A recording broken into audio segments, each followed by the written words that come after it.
The file's seal broke with a dry crack that echoed off the archive walls. Dust lifted, the air tasted like old stone and the faint electrical tang of a storage vault that had not been opened in decades. Scribe Vethren pulled the heavy sheet free from its casing and held it under the glow of a single lamp. The ink was still dark, still sharp, written in an elegant human hand. He read the heading twice before the weight of it settled into his bones. Article 7, Clause 42 Withdrawal Protocol. He turned the page. His fingers trembled. He had spent 300 years recording the Council's decisions. He had seen species rise and fall. He had never seen a clause like this. The date at the bottom read, year 13,526 of the Council era. That was the year the Terrans had joined. The year they had signed the Charter. The year they had written, in their first ambassador's own script, exactly what they would do if the Council ever dismissed them. Vethren read the clause 3 times. Each time the words remained the same. Authorize complete and immediate withdrawal from all Council obligations when diplomatic respect threshold is violated. No appeals, no negotiations, no second chances. He looked at the signature. Ambassador Elena Marchetti, first Terran envoy. She had signed it 316 years ago. The archives hummed around him. The distant thrum of the Obsidian Concord's power core vibrated through the floor. He pressed his palm to the sheet. The paper was cold. He realized with a clarity that made his chest ache that the Council had just voted to expel the Terran delegation. The vote had been called 2 hours ago. He had recorded it himself. He had not known about this clause. He stared at the words. The withdrawal was not a reaction. It was a standing order, a trigger waiting to be pulled. And now the Terran ambassador was already rising from her seat on the Council floor. Vethren closed the file. He pressed the smooth disk of his recording slate, a nervous habit he had developed over the centuries, and rubbed it until the warmth seeped into his fingers. He had to tell someone, he had to stop this, but the vote was already done. 513 to 14. The Terrans had been dismissed. He looked back at the file. The clause had been written in the same room where they dismissed them. No one had read the fine print. He set the slate down and began to walk. The archive was vast, dark, and silent. Behind him, the file lay open on the table. The words glowed faintly in the lamplight. He did not look back. I wish I could tell you it ended there. It didn't. Stay close. 316 years earlier, or rather, 316 years before the vote that would make it matter, the first Terran ambassador had sat in a small office on the Meridian anchor station and written that clause with a fountain pen. She had been told to draft the Charter's final addendum. She had been told to make it standard. She had been told that the Council would never dismiss humanity, because humanity was too useful. She had written the clause anyway. She had not told anyone. She had filed it under infrastructure and let it sleep. Now, in the Obsidian Concord's great chamber, Ambassador Myron Talon touched the silver compass on her wrist. It pointed toward Earth. It always did. She did not look at the Council. She looked at the compass. The chamber was a vast bowl of pale, carved stone, thousands of seats rising in concentric rings. The air smelled of ozone and old incense.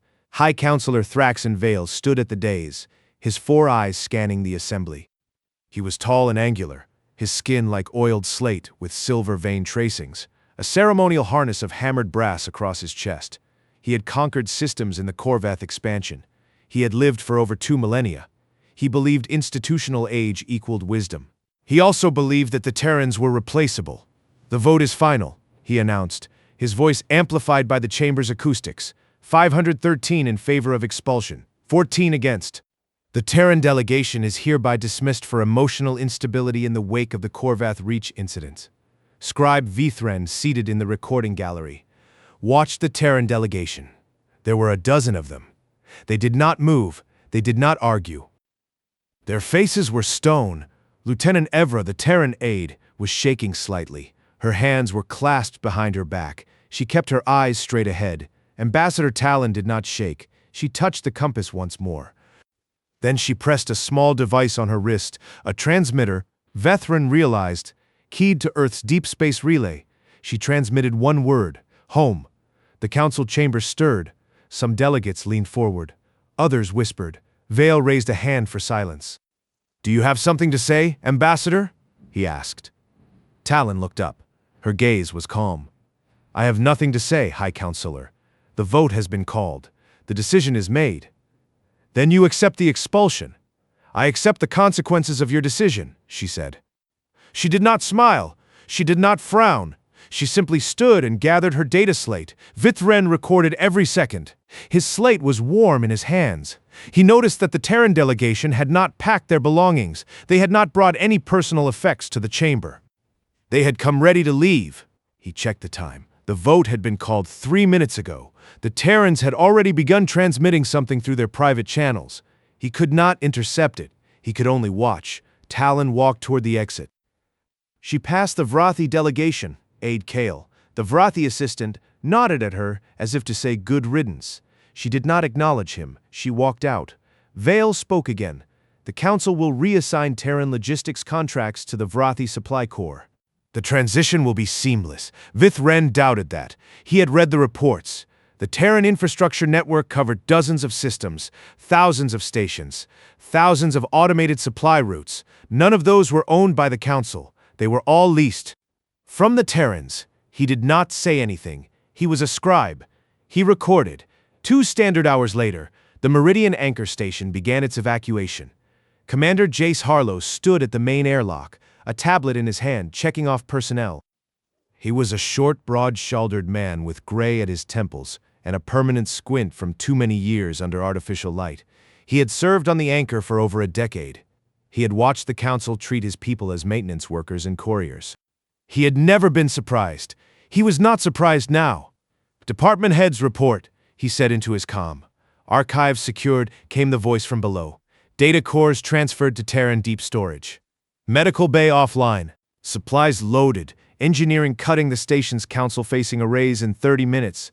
Harlow nodded. He looked at the clock. They had a handful of hours to clear the station before the final engine burn. Hours to pack hundreds of staff and thousands of data archives into 2 transport ships. He had done the math. It would be tight, but it would be done. He checked his own tablet. The withdrawal protocol had been activated by Ambassador Talon's single word. He had not known the protocol existed until 2 hours ago. Now he was living it. He keyed the ship's intercom. All hands, final recall. We leave at 0600 local. No exceptions. The station hummed around him. The lights flickered once, then steadied. He did not look back. On the Council floor, Vethren continued recording. The chamber had emptied of most delegates. Only a few remained. Vale, his aides, a handful of junior ambassadors who were too curious to leave. Vale was studying a report on his data screen. His middle finger joints clicked, a nervous habit he had when reading bad news. Aide Kale, he said. What is the status of the supply routes? Kale scrolled through his own screen. The Terran systems have not yet been handed over, High Counselor. The transfer agreement requires a grace period. Then we have time. Contact the Vrathi Supply Corps. Tell them to prepare for immediate takeover. Yes, High Counselor. Kale hesitated. One more thing. The Navigation Bureau reports that thousands of automated routes have stopped updating their positioning data. Why? Because the Terran encryption is still active. We cannot override it. The navigation officers say the ships relying on those routes will begin to drift in approximately 2 days. Vale's clicking stopped. He stared at Kale. How many ships? Kale checked his screen. Thousands of Council vessels are dependent on Terran guidance arrays. Of those, only a fraction can navigate without them. The rest will drift. Vale read the report. He stopped reading after the first line. He looked up at the empty seats of the Terran delegation. Get me Ambassador Talon, he said. She has left the building, High Counselor. She is on the Meridian anchor. Then get her on the comms. We have tried. She is not answering. Vale's 4 eyes narrowed. He clicked his joints again. Then we wait. They will come back. They always do. Vithren recorded the exchange. He did not think they would come back. He had read the fine print. Hour 24. The Meridian anchor fired its engines. Vithren watched from the observation deck of the Obsidian Concorde. The station, a massive ring of metal and glass, broke free from its mooring and began to drift. Its running lights were dark. Its Council-facing arrays were powered down. It was no longer a Council facility. It was a Terran vessel, heading home. He saw the transport ships detach. 2 of them. They moved in formation, small and silent against the black. He thought about the compass. He had seen Ambassador Talon wear it for decades. He had never seen her take it off. He had never asked why it always pointed toward Earth, even at galactic distances. He had assumed it was a sentimental trinket. Now he wondered if it was a navigation tool, or a reminder, or a promise. He recorded the departure. He noted the time, the coordinates, the trajectory. He added a footnote. Terran delegation fully evacuated. No communication received. He did not know that the compass was still pointing toward Earth. He did not know that Earth was already receiving the withdrawal signal. He did not know that the Sol perimeter defense grid had just activated. He only knew that the Council had made a mistake, and that mistake was not anger. It was a failure to read. Hour 48. The first supply route went dark. It happened without warning. A cargo freighter named the Stalwart Ark was carrying ore from the Veldon system to the assembly shipyards. It had been following an automated route for years. The route had always updated its positioning data every few minutes. At 14:22 Council Standard Time, the updates stopped. The freighter's navigation computer tried to ping the Terran guidance array. No response. The ship's autopilot froze. The crew, a mix of Wrathy and Valley, stared at their screens. They tried manual override.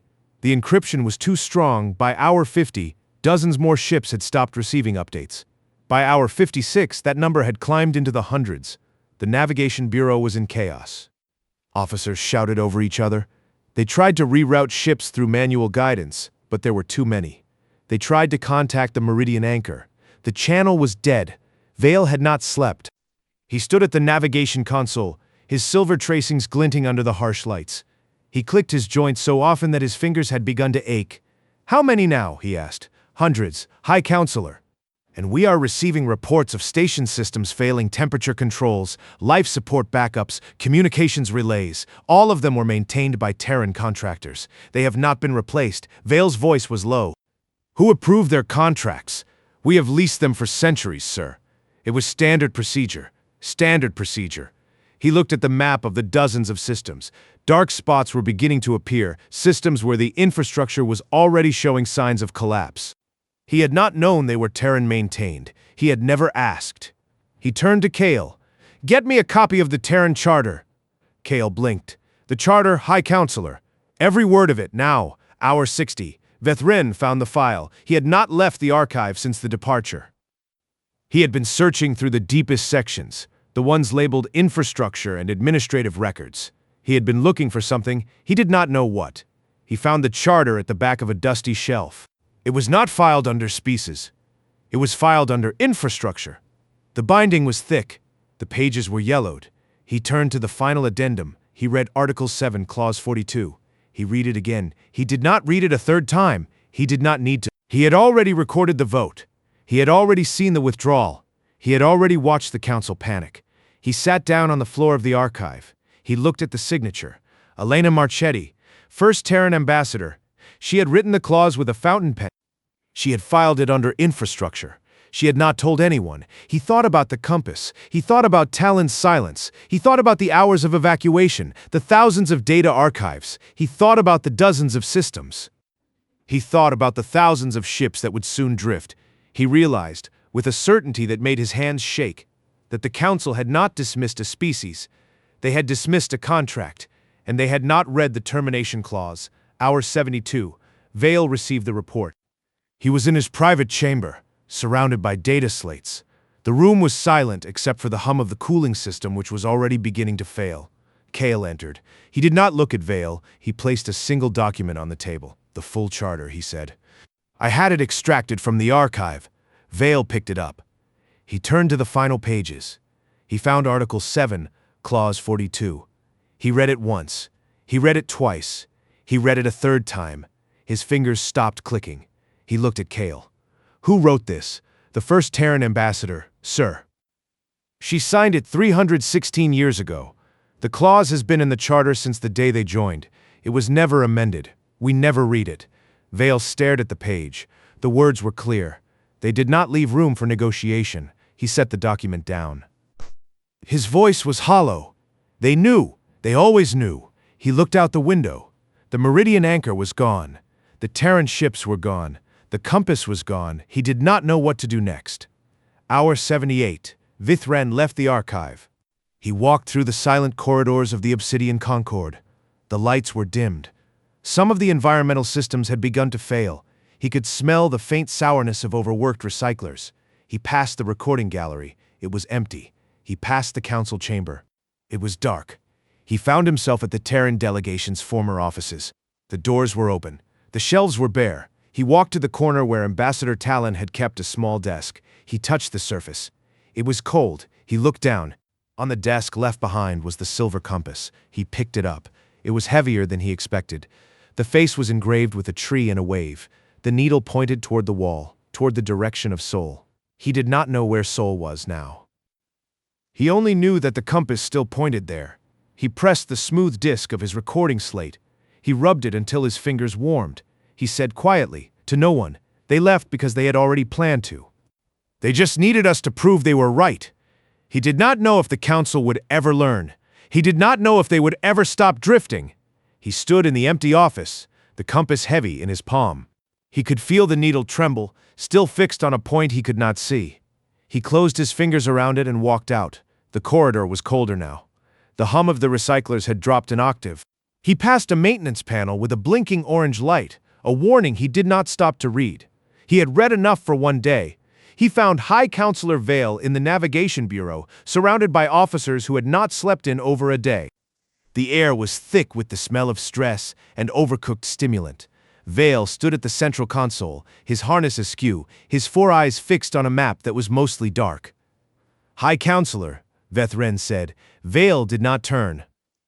"Scribe, you should be recording. I have been." He stepped closer. "I found something in the archive." Vale's lateral eyes flicked toward him. "What?" Vithren held up the compass. This was in Ambassador Talon's office. She left it behind. Vale stared at it, his clicking stopped. "It's a compass. They all wear those. It points to Earth. It always has. But now I do not know if Earth is still there, or if it matters." He set it on the console, and I found the charter, Article 7, Clause 42. The Withdrawal Protocol. It was written 316 years ago. They knew we would dismiss them one day. They planned for it. Vale's jaw tightened. I read the clause. "Then you know there is no appeal." Vale turned fully. His voice was quiet, almost a whisper. "We cannot let 47 systems collapse. We cannot let thousands of ships drift. That is not a punishment. That is extinction by neglect. Then you must undo the vote." "I cannot undo a vote." "That is precedent." Vifren looked at him. "Precedent is what got you here. Hour 84. The Navigation Bureau lost power to its secondary array. The lights flickered and died for 3 full seconds before emergency backup kicked in. Officers scrambled to reroute the primary core. Vithren watched from the corner, still holding the compass. He had not put it down. Vale was on the comms with the Vrathi Supply Corps. They had not yet taken over a single route. Their encryption was incompatible. Their navigation officers were untrained. They had no idea where the Terran guidance arrays were located, because the Terrans had never shared that information. It was proprietary. "Proprietary," Vale repeated, his voice flat. "They own the roads. We only drove on them." Kale appeared at his elbow. "High Counselor, we have a report from the Velden system. The colony station there has lost atmospheric recycling. They have 72 hours before they run out of air." Vale did not blink. "Do they have Terran contractors?" They did. "They have already withdrawn." "Then send our own engineers." "High Counselor, our engineers do not know the system. The Terrans designed it. We never learned how it worked." Vale closed his eyes. For a moment he looked older than his years. Then he opened them. "Broadcast a message to all Terran frequencies. We need to negotiate." Hour 90. The message was drafted, reviewed, and approved by the Council's Emergency Committee. Vithren recorded the session. It was the first time he had seen the Council move without precedent. They argued over wording. They debated whether to apologize or simply request a return. They could not agree. Vale cut through the noise. "We will apologize. We will state that we were wrong. We will ask them to come back." A junior ambassador raised a hand. "What if they refuse? Then we will have failed," Vale said, "and we will deserve what comes next." The message was sent on all open channels. It was a short formal statement. "To the Terran delegation, to the human species, we acknowledge our error. We request your return to the Council. Your contributions are essential. We need you." Vithren listened to the message loop for 12 hours. No reply came. He walked to the observation deck. He looked out at the dark patches on the star map. The compass in his pocket pressed against his leg. He pulled it out and held it up. The needle still pointed toward Sol. But he could not see Sol. The star was too far away. He only had the needle's faith. Hour 108. The first station completely shut down. It was a small refueling depot in the Cordis system. It had been running on Terran automation for 3 centuries. When the automation stopped, the backup systems lasted 4 hours. Then the lights went out, the pumps stopped, and the 32 crew members began manually cycling the air. The Council received a distress call. They had no ships to send. The nearest vessel was 40 hours away, and its navigation array was already drifting. Vale convened an emergency session in the Obsidian Concord. The chamber was half empty. Many delegates had returned to their home systems to manage their own collapse. Those who remained looked exhausted. Vale spoke from the dais. "We have lost 1 station, we will lose more. The Terran infrastructure is not coming back unless we convince them to return. We have sent an apology. They have not answered. Does anyone have another idea?" Silence. A Valley delegate stood. "We could send a delegation to Earth. Earth is behind the Sol perimeter. We cannot approach without authorization, and we do not have authorization. Then we ask for it. We have asked. They are not answering." Vithren recorded the exchange. He noticed that the delegate sat down slowly, as if deflating. He noticed that Vale's hands were trembling. He noticed that the compass in his pocket had grown cold. He did not know if that meant anything. Hour 120. The Council's Navigation Bureau released its final report. Vithren read it in the archive. The numbers were stark. Less than 5% of Council ships could navigate without Terran guidance. The rest would drift until their fuel ran out or until they were recovered. And recovery required ships that could navigate. It was a loop, a death spiral. He set the report down. He looked at the compass again. He thought about Ambassador Talon's face when she transmitted home. He thought about the first Terran ambassador, writing a clause in a fountain pen, filing it under infrastructure. He realized she had not been angry. She had been patient. She had waited 316 years for the Council to prove her right, and they had. Hour 132, Vale walked into the archive. Vithren looked up. The High Counselor was alone. His harness was gone. He wore a simple tunic. His silver tracings looked dull in the low light. "Scribe," he said, "I have read your reports. You have recorded everything." "Yes, High Counselor." "Do you believe they will come back?" Vithren considered the question. He looked at the compass on the desk. He looked at the open charter. "No," he said. "They will not come back. They left because they had already planned to. They just needed us to prove they were right." Vale nodded slowly. "Then what do I do?" "You cannot undo the vote, but you can ask them to help you survive. Not as a member of the Council, as a partner. A partnership requires 2 parties. They are not speaking." "Then wait," Vithren said. "They are patient. You can learn to be patient too."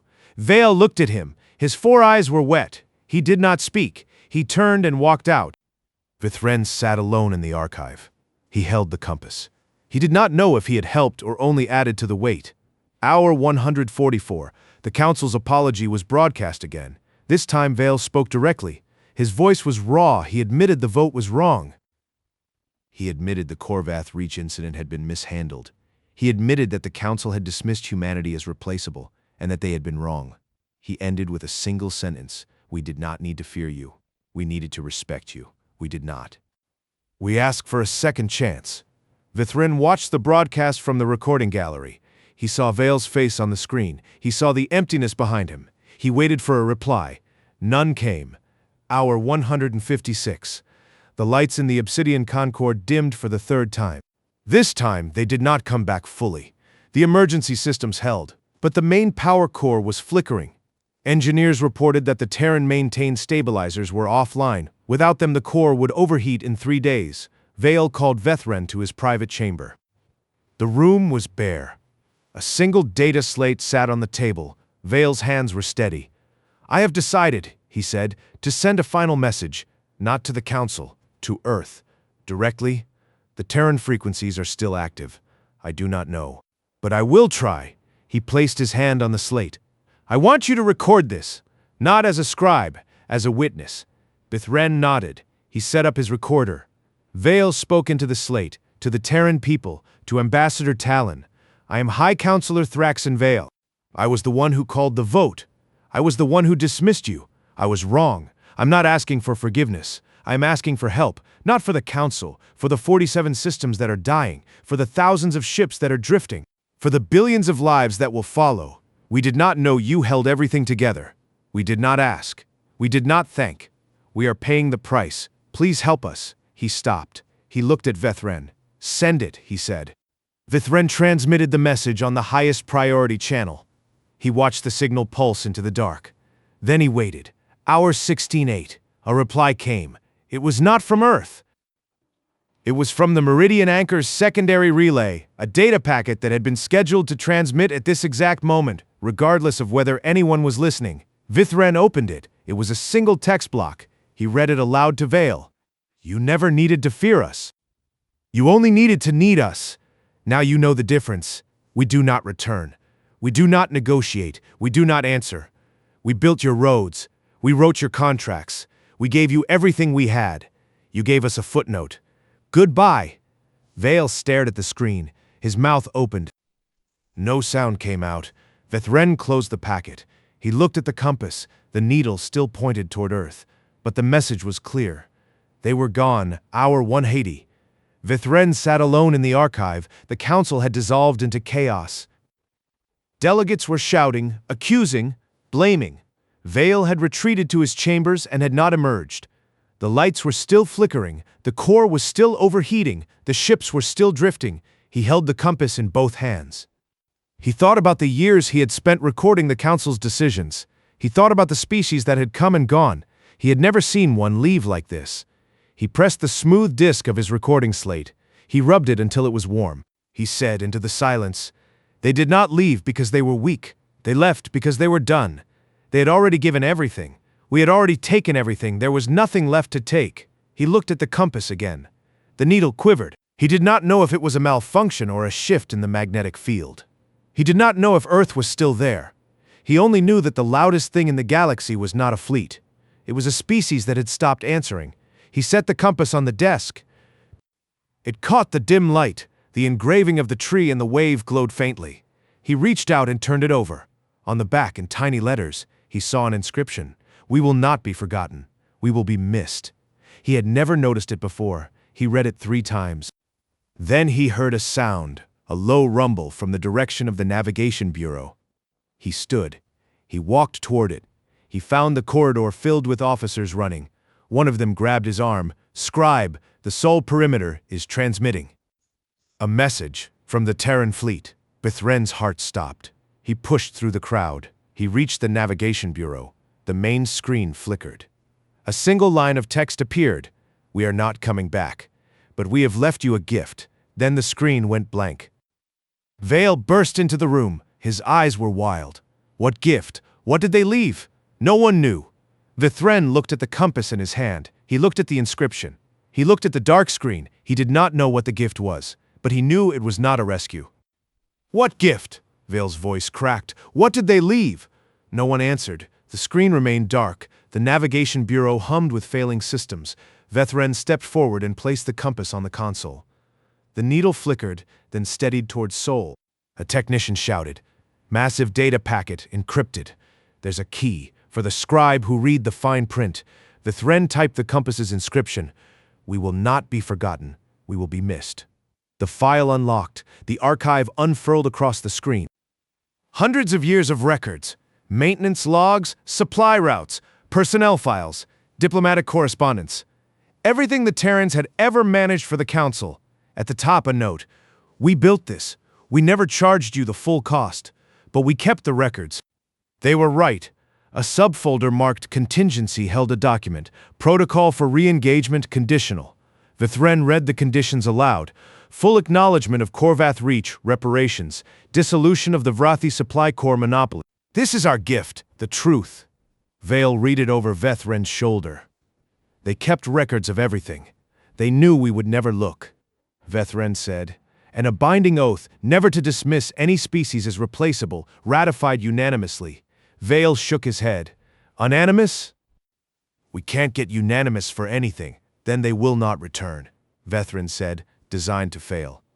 The council voted the next day. The motion to accept the conditions was defeated 492 against, 35 in favor. Vale read the tally without reaction. He stepped down and walked out. In the corridor, Vithren found him leaning against the wall. You knew this would happen. I knew. Vale's voice was barely a whisper. I knew they would choose pride over survival. I believed in precedent. I was wrong. More systems went dark. The core of the Obsidian Concord continued overheating. Engineers said they had days. Vale retreated to his quarters. He stopped speaking. Vithren carried the compass everywhere. The needle still pointed towards Sol. He thought about the first Terran ambassador, writing a clause in a fountain pen. He began to understand. The withdrawal was not punishment. It was a lesson. The gift was the choice. The council had chosen wrong. 2 days later, a new message arrived from the Meridian Anchor Relay. You have 30 days. The offer stands. The timer has started. A countdown appeared. 29 days, 23 hours. Vale emerged that night. He walked to the archive and sat across from Vithren. She wrote that clause 316 years ago. She filed it under infrastructure. She gave us a way out. The conditions, the archive, everything we needed to understand. Then why did we vote no? Because we are afraid. Not of them. Of admitting we were wrong. Of changing. Vale asked to hold the compass. He read the inscription. I will try to be different, even if I am the only one. He gave it back and walked out. Days passed. The council did not reconvene. The core continued overheating. Ships drifted. Vithren kept recording. One evening he sat in the navigation bureau, the compass on the console. He wrote in his slate, the withdrawal is complete. The countdown continues. The core will fail in 48 hours. There is no plan, only the quiet. He looked at the compass. He thought about the inscription. He realized he was already missing them, not for what they built, but for what they taught. The core failed the next morning. Lights went out. Emergency systems held, barely. Temperature dropped. Air grew thin. Vale entered the archive, looking older. The core is gone. We have days. I know. I've decided to send a final message to Earth. One last time, he spoke into a recorder. I admit we were wrong. I admit we failed. I'm trying to become worthy. Even if I am the only one. Vithren transmitted it. An hour later, a reply. We heard you. We are watching. The countdown continues, but we are still here. They heard. Vale whispered. They are watching. Change yourself, Vithren said. Show them you are different. That is all you can do. Vale nodded. I will try every day. He walked out. 20 days passed. Vale sent messages daily, speaking of what he learned of his failures. Some were answered, others were not. On the 21st day, Vithren found a new engraving on the compass's inner rim. We are not gone. We are waiting for you to become what we always knew you could be. He read it 3 times. He did not know if it was a message, a sign, or a coincidence. He chose to believe it was real.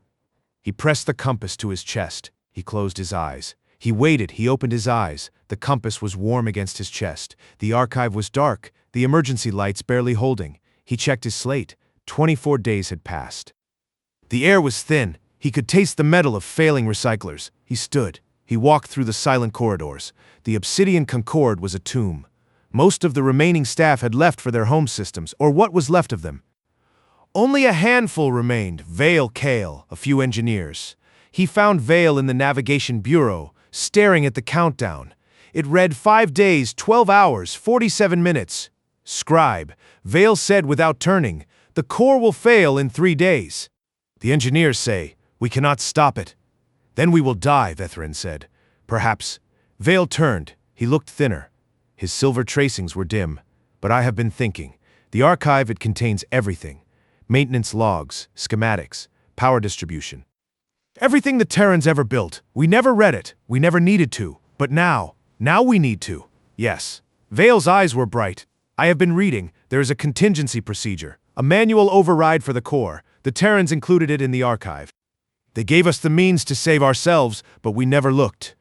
Vithren felt a chill. They knew.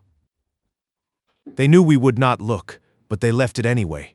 A final gift. The next hour was frantic. Vale gathered the remaining engineers. They pored over the schematics. The procedure was complex, but not impossible. It required a coordinated sequence of manual resets, bypasses, and power reroutes. It would take 12 hours to implement. Vithren watched them work. He stood apart, the compass in his hand. He thought about the first ambassador. She had written the clause, filed it under infrastructure, and then she had written the manual override, hidden it in the archive, and never told anyone. She had given them everything. They just had to look. He pressed the compass. The needle quivered. He did not know if it still pointed towards Seoul. He did not know if it mattered. The engineers began the procedure. Vale directed them. His voice was steady. He had changed. He was no longer the ancient conqueror who believed in precedent. He was a man trying to save what remained. Vethrin recorded it all. At hour 3, they hit a snag. A critical bypass required a code that was not in the archive. Vale's face went pale. "It's a Terran access code," one engineer said. "We don't have it." Vale turned to Vethrin. "The compass. Is there anything else?" Vethrin looked at the compass. He turned it over. He had memorized every mark. But then he noticed something he had missed, a tiny sequence of symbols etched into the clasp. He had never seen it before. He held it up to the light. "It's a code," he said, "a numeric sequence." He read it aloud. The engineer typed it in. The bypass unlocked. Vale exhaled.